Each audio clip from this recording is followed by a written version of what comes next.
लोगों की मानसिकता पता ना क्या हो गया है राम मंदिर को लेकर के, रामलला को लेकर के, कि हमेशा विवादित टिप्पणी दिया करते हैं। यहाँ पर देखिए, बिहार के डिप्टी सीएम तेजस्वी यादव रामलला के बारे में ऐसा विवादित बयान दे दिए हैं जिसे कुछ कहा नहीं जा सकता है। इनका विवादित बयान आखिर इनके मन में आया कैसे ऐसा बयान? अब सुनिएगा ना तो आप भी आश्चर्यचकित हो जाइएगा कि एक डिप्टी सीएम होकर के, एक राज्य का डिप्टी सीएम होकर के, सीएम मतलब सबका सीएम, किसी जाति प्रतिपक्ष का नहीं, धर्म प्रतिपक्ष का नहीं, लेकिन एक ही धर्म को बार बार टारगेट क्यों किया जाता है भाई? किसी और धर्म के बारे में बोलिए ना। मंदिर बन रहा है तो सभी सवाल खड़ा करते हैं, कहीं मस्जिद बनता हो तो सवाल खड़ा करने की औकात है आपकी? रामायण के बारे में सभी सवाल खड़ा करते हैं, कुरान के बारे में बोलने की औकात है आपकी? बोल नहीं पाओगे, पिछवाड़े में दम नहीं है। लेकिन 9वीं फेल लोगों को जब डिप्टी सीएम बना दिया जाएगा तो विवादित बयान ही देंगे। देखिए, इनके मंत्रिमंडल में जितने लोग हैं, जो बिहार के मंत्रिमंडल में जितने लोग हैं, सब के सब फेलियर हैं। 9वीं फेल यानी सब के सब फेलियर। जब डिप्टी सीएम ही 9वीं फेल है तो बाकी लोग तो फेलियर ही ना होगा, पढ़े लिखे होकर के भी फेलियर है, क्योंकि जब फेलियर डिप्टी सीएम है तो सब के सब फेलियर ही होंगे। तभी तो सब के सब विवादित बयान दे रहे हैं दिन प्रतिदिन। फतेह बहादुर हुए, चाहे प्रोफेसर चंद्रशेखर हुए, सभी के सभी विवादित बयान दे रहे हैं सिर्फ रामलला को लेकर के, राम मंदिर को लेकर के। इतना इन लोगों के अंदर जलन है राम मंदिर को लेकर के। खुद तो कुछ कर नहीं सकते रामलला के लिए, लेकिन रामलला के लिए जो कर रहा है ना, उससे ये लोग जल रहे हैं। कहीं ना कहीं इनके अंदर द्वंद्व फैला हुआ है कि भाई जो रामलला का हो गया वो तो जीत जाएगा, अब हम कैसे जीतेंगे? तो क्यों ना कुछ विवादित बयान दे दे ताकि हमें पब्लिक सपोर्ट करे। जो विरोधी है ना, जो रामलला का विरोध करते हैं, सनातन का विरोध करते हैं, बीजेपी का विरोध करते हैं, वे लोग इनका सपोर्ट करें। ये सोच करके, इस मानसिकता के साथ में रामलला का विरोध कर रहे हैं। और इसी विरोध के बीच में ऐसा विवादित बयान दे दिया है तेजस्वी यादव, 9वीं फेल मंत्री, कि कुछ कहा नहीं जा सकता है। बताएंगे आपको। वीडियो को पहले शेयर कीजिए, जितना हो सके उतना शेयर कीजिए। और अभी तक आपने हमारे चैनल को सब्सक्राइब नहीं किया है, प्लीज लाल बटन दबा के चैनल को सब्सक्राइब कर लीजिए, लाइक कर दीजिए और बेल के आइकन को प्रेस जरूर कीजिएगा, ताकि टाइम टू टाइम न्यूज का अपडेट आप तक पहुंचता रहे। और जो पहले से ही हमारे चैनल को सब्सक्राइब कर रखे हैं उनको दिल से धन्यवाद। सबके अंदर रामलला है, कुछ भी कर लो भाई, रग रग में रामलला है, चाह के भी हटा नहीं पाओगे, क्योंकि दुश्मन ही सही लेकिन रामलला का नाम तो ले ही ले रहा है भाई, नहीं चाहते हुए भी नाम ले रहा है। यानी तुम्हारे अंदर भी कहीं ना कहीं प्रवेश कर चुके हैं रामलला। रामलला से मुक्ति प्राप्त नहीं कर पाओगे भाई, उनमें हो करके मुक्ति प्राप्त कर पाओगे। जब तक अपने आप को विलीन नहीं करोगे ना रामलला में, तब तक आपको मुक्ति नहीं मिलेगा। तो लोग चाहते हैं, नहीं चाहते हैं, फिर भी रामलला में विलीन हो रहे हैं धीरे धीरे। विरोधी जो है ना, जो रामलला का विरोध करते थे, वो भी विरोध में ही सही राम जी का नाम ले रहे हैं। चलो ठीक है भाई, तुम्हारा भी पार घाट लगेगा, क्योंकि विरोध में ही सही रामलला का नाम तो लिया ना, तुम्हारा भी स्वाहा होगा। टेंशन मत लो, मत घबराओ, चुल्लू भर पानी जरूर मिलेगा, डूबने नहीं देंगे रामलला। दुश्मनी से ही सही, विरोध में ही सही, रामलला का नाम लिया करो, तुम्हारा भविष्य संवर जाएगा। क्योंकि राम सबका है, सबको माफ करते हैं, जितना बड़ा दुष्ट क्यों ना हो, सबको रामलला माफ करते हैं, तुमको भी माफ कर देंगे। नाम लिया करो। चलो जैसे भी सही, राम का नाम तो लिया ना, विरोध करके ही सही।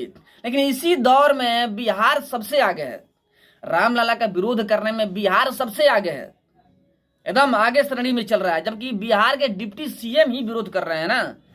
आइए पहले जो यहाँ के डिप्टी सीएम है ना, तेजस्वी यादव, लालू प्रसाद यादव के बेटा, उनका यह बात सुनिए।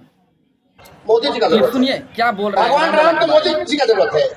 भगवान राम चाहते हैं तो अपना नहीं बनवा लेंगे, हर जगह गौर से सुनिए, महल नहीं बनवा लेंगे, लेकिन मोदी जी इस हिसाब से दिखाने के राम भगवान को घर दे दिया, महल बनवा दिया, मंदिर बनवा दिया, सब बेकार। आपने सुना ना क्या बोल रहे हैं रामलला को लेकर के? अरे भाई साहब, सबको पता है कि अगर किस्मत में लिखा होगा ना तो हो जाएगा, तो फिर कर्म करना जरूरी होता है भाई, तभी होता है। कर्म प्रधान अभी सुकर राखा, जो जस करही तस फल चाखा। समझ गए ना, कर्म करना पड़ता है। पता है आपके सपोर्टर लोग हैं, तो फिर आप इलेक्शन समय में घूम घूम कर भाषण क्यों देते हैं भाई? घर पे बैठे रहिए ना, खुद पे खुद आप जीत जाइएगा, खुद पे खुद आपको लोग वोट दे देगा। जब आप कह रहे हैं कि राम चाहते तो मंदिर अपने आप नहीं बन जाता। अपने आप कैसे बनेगा भाई? जब अगर तुम्हारे अंदर भूख लगा हो तो खाना अपने आप तुम्हारे अंदर चला जाएगा। ऐसा अगर चला जाएगा ना, तब तुम बोलना। जब तुम मंत्री है ना भाई, मंत्री का लायक है, तो घर पे बैठे रहो ना, कहीं जाने की क्या जरूरत है, भाषणबाजी देने की क्या जरूरत है, किसी के विरोध करने की क्या जरूरत है। तुम्हारे पक्ष में लोग हैं ना, तुमको वोट देके जिता देंगे, लेकिन घर पे बैठोगे नहीं। इलेक्शन सर पे सवार है, घूम घूम कर भाषणबाजी करते हो पागलों की तरह कि कैसे जीत जाए, कैसे बीजेपी को हरा दे, कैसे हम मुख्यमंत्री बन जाए बिहार के लिए। तुम्हारी सोच गलत है, तुम बिहार के एमएलए के लायक नहीं हो, मुख्यमंत्री तो बहुत दूर की बात रही। लेकिन अब तुम रामलला के विरोध में उतर गए हो ना, तो समझ लो मुख्यमंत्री सपना में ही बनोगे। डिप्टी सीएम तो बन गए ना नीतीश कुमार की वजह से, लेकिन सीएम बनने की औकात तुम्हारी नहीं है। तुम तो एमएलए के लायक नहीं है भाई। 9वीं फेल मुख्यमंत्री बनेगा, बिहार को बर्बाद कर देगा, बिहार को गंदगी में ढकेल देगा। ऐसे ही मजदूरों का प्रदेश बनाकर रखा है बिहार को, और मजदूरों का प्रदेश बना देगा। तो चाहेगा ही नहीं कि बिहार के लोग शिक्षित बने। शिक्षा का स्तर गिरा दिया सब। इसका जो मंत्री है प्रोफेसर चंद्रशेखर, पागल आदमी, राम मंदिर के बारे में कुछ और बोलता है। जो जितने टीचर है सबको परेशान करके रख दिया है। बीपीएससी का एग्जाम ले रहा है। इस प्रकार से शिक्षकों के ऊपर प्रतिबंध लगा दिया है कि वे लोग रिजाइन दे रहे हैं। यह हालात है बीजेपी के जो मंत्रिमंडल है ना इन लोगों का। और इसी दौर में राम लला का विरोध करने में भी पीछे नहीं हट रहा है। जितना हो सके ना उतना राम लला का विरोध कर रहे हैं। तुम्हारी पार घाट नहीं लगेगी भाई। यही है, नरक में नहीं जाओगे, स्वर्ग के चौकीदारी जरूर करोगे। क्योंकि दुश्मनी से ही सही, विरोध करके ही सही राम लला का नाम ले रहे हो ना, इसलिए तुम जाओगे लेकिन चौकीदार बन के रहोगे, राजा नहीं बन पाओगे भाई। राजा बनने के लिए बहुत कुछ करना पड़ता है। पहले पब्लिकों का मन जीतना पड़ता है, जनता का मन जीतना पड़ता है, तब जाके राजा बना जाता है। लेकिन तुम उसके लायक ही नहीं हो ना, क्योंकि तुम तो भड़का रहे हो। एक तो जातीय जनगणना करवा दिया, समाज को तोड़ने के कार्य किया। कहते हो कि बीजेपी जातिवाद का बात करता है, लेकिन जातिवाद का बात कौन किया, किसने करवाया जातीय जनगणना? कौन बताना चाहा कि कौन जात कितना है? इंडिया अलायंस के नेता, आरजेडी जेडीयू के नेता। यानी ये लोग चाहते हैं कि जाति में बढ़ जाए सभी लोग, पूरा बिहार जाति में बढ़ जाए और आगे ना बढ़े, तरक्की ना करे, वो जाति में ही उलझ कर रह जाए। इनका मानसिकता यही है। अंग्रेजों वाला नीति अपनाते हैं कि फूट डालो राज करो। जैसे कि 1912 से 36 के बीच में जनगणना हुआ था, फर्स्ट जनगणना, जिसका प्रमाण स्वरूप भारत और पाकिस्तान 2 देश बन गया। वैसे ही ये लोग चाहते हैं बिहार को बांटना, धर्मों में और जातियों में बांटना चाहते हैं, बांट करके अपना सत्ता कायम रखना चाहते हैं। लेकिन इनको पता नहीं है कि 1912 का पब्लिक नहीं है, यहाँ पे 2023 का पब्लिक है। और उस वक्त का पब्लिक से कहीं ज्यादा तेज तड़ाक और बुद्धिमान अभी का पब्लिक है, जो तुम्हारी रणनीति को समझता है। जो रणनीति तुम अपना रहे हो ना, उस रणनीति में सफल नहीं हो पाओगे ना भाई। क्योंकि यहाँ का पब्लिक जानती है कि तुम क्या कर रहे हो, दिखावा कर रहे हो ना। कह रहे हो कि मोदी जी बोले थे कि 15-15 लाख रुपए अकाउंट में देंगे, दिए ही नहीं। चलो ठीक है, तुमने कहा सही है। अपोजिशन पार्टी हो भाई तो कहना जरूरी है, क्योंकि एक दिग्गज अपोजिशन होना जरूरी है देश की तरक्की के लिए, वरना देश तरक्की नहीं करता है। चलिए ठीक है, आप अपोजिशन में कहना जायज है। लेकिन आपने भी तो कहा था कि 10 लाख नौकरी देंगे। कितना लाख नौकरी दी है भाई साहब? 20,000 नौकरी भी नहीं दे पाए आप। बिहार के लाभार्थियों को अयोग्य बता दिया गया आपके द्वारा।